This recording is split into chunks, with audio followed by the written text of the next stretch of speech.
माय self समृद्धी सुभाषराव वर्मन। आज आपण पॅथॉलॉजीमध्ये ज्या काही जनरल टेस्ट होतात आणि त्यांच्यासाठी जे टूब लागतात त्याच्याबद्दल आपण माहिती बघणार आहे। तर सर्वात पहिले आपण EDTA बघू, जी सर्वात जास्त आणि सर्वात कॉमन यूज होणारे टूब आहे EDTA याचे लॉंग फॉर्म आहे ethylene diamond tetra acetic acid. यामध्ये होल ब्लडच्या पूर्ण तपासण्या होतात, जसं की CPC, ESR, HB electrophoresis, blood group, आणखी काही अशा खूप साऱ्या तपासण्या यामध्ये आपण केलेल्या जातो।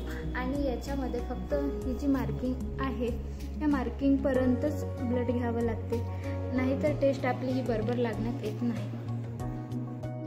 ब्लड क्लॉट टूब, यालाच आपण प्लेन टूब सुद्धा म्हणू शकतो। यामध्ये क्लॉटिंग रिएजंट असल्यामुळे ब्लड क्लॉट होण्यात मदत होते आणि यामधून ब्लड क्लॉट झाल्यानंतर आपण सेंट्रीफ्यूज करून सिरम सेपरेट करतो आणि सिरम सेपरेट करून यामधून काही टेस्ट आपण लावतो। अशा भरपूर टेस्ट आहे, बट त्यातल्या मी तुम्हाला काही टेस्ट सांगणार आहे, जसं की बिलिरुबिन, इलेप्टिक AFT, CRP, lipid profile, amylase, electrophoresis, अशा काही टेस्ट आपण यामधून करू शकतो।